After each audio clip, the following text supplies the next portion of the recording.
ሰላም ጥዕና ሃበለይ ኣብ መላእ ዓለም ትርከቡ ናይዚ መደብ እዚ ተኸታተልትና ዝኾንኩም ኣብ ዘለኹሞ ሰላም ክትኾኑልና እናተመነይና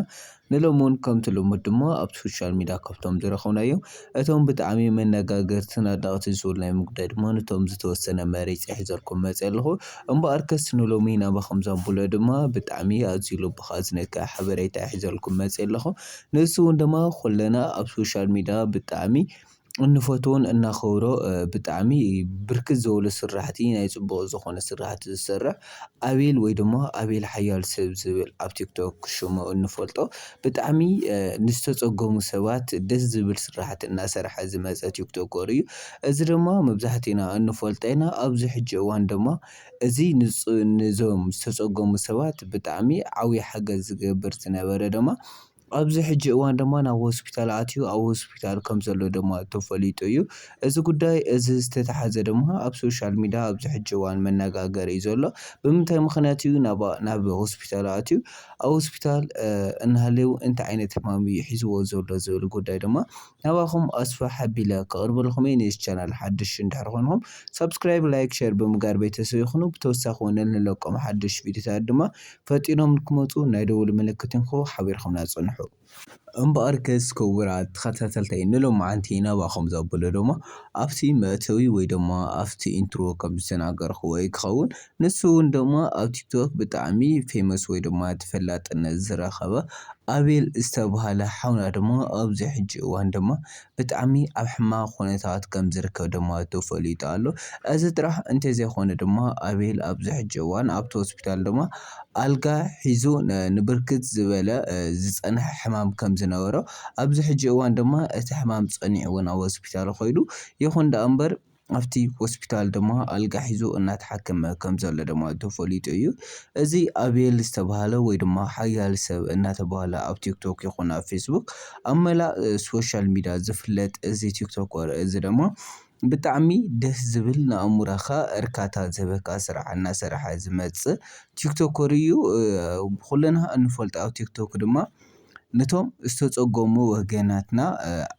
ብርክት ዝበሉ ዝተፀገሙ ወገናትና እናሓገዘ እንፈልጦ ቲክቶከር እዩ ማለት እዩ። ይኹን ዳኣ እምበር ብዛዕባ እዚ ቲክቶከር እዚ ድማ ኣብ ሶሻል ሚድያ ብዙሕ ኣይተዘረበሉይ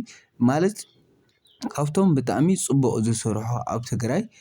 ብዞም ብቅድሚት ዝስርዑ ሓደ እዩ። ይኹን ዳኣ እምበር እዚ ኣቤል እዚ ድማ ብዙሕ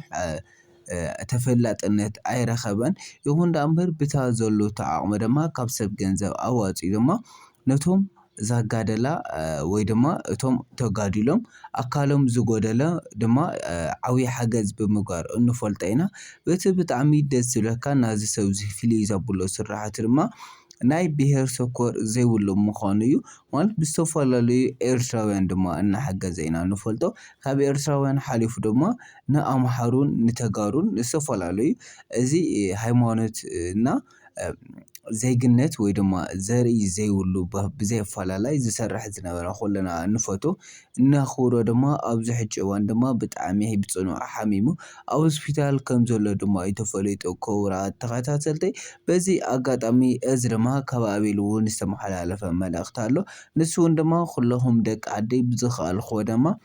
ብፀሎት ሓጉዝኒ ኢሉ ድማ ይርከብ ኣሎ ክቡራት ተኸታተልተይ በዚ ጉዳይ እዚ እውን ድማ ኣብዚ ሕዚ እዋን ኣብ ሶሻል ሚድያ መነጋገሪ ዘለዎ ጉዳይ እዩ። እቲ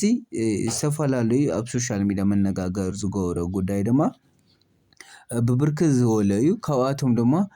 ኣቤል ዝሓመመሉ ምክንያት ድማ ኣብ ሶሻል ሚድያ እናሰማዕና ኢና ንርከብ ዘለና እሱ ድማ ብሰብ ተሓሚሙ መድሓኒት ገይሩሉ እናተባህለ ድማ እዩ ዝውቃዕ ዝነበረ ይኹን ዳኣ እምበር ክቡራት ተኸታተልቲ እዚ ካብ ሓቂ ከም ዝረሓቐ ድማ ክንፈልጦ ክኢልና ዘለና ምክንያቱ እዚ ኣቤል ዝተባህለ ቲክቶከር ንብርክት ዝበሉ ዝተፀገሙ ወገናትና ዝሕግዝ ድማ ብቅድሚ ሕጂ ብዝነበሮ ሕማም እዩ እቲ ሕማም ድማ ኣብዚ ሕጂ ተባኢሱ ናብ ሆስፒታል ከይዱ እምበር ኣብ ልዕሊኡ ሕማቅ ነገር ከም ዘይተገበረሉ ድማ ተፈሊጡ ኣሎ ክቡራት ተኸታተልተይ እምበኣር ከስ ነዚ ሓውና እዚ ድማ ብዝከኣልናዮ ኩልና ኣብ ዘለናዮ ፀሎት ንግበረሉ ምክንያቱ እዚ ሓውና እዚ ድማ ካብቶም ኣብ ትግራይ ዝርከቡ እቶም ብጣዕሚ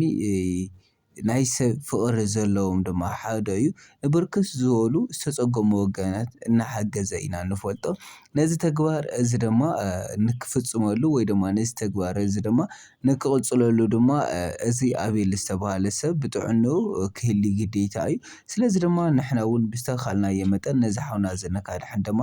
ኣብ ዘለናዮ በብሃይማኖትና ድማ ፀሎት ንግበረሉ ክቡራት ተኸታተልተይ እምበር ከስ ንሎማዓንቲ ድማ ሒዘልኩ ዝመፃኹ መደብ እዚ ይመስል ነይሩ ክሳብ ብኻሊእ መደብ ንራኸብ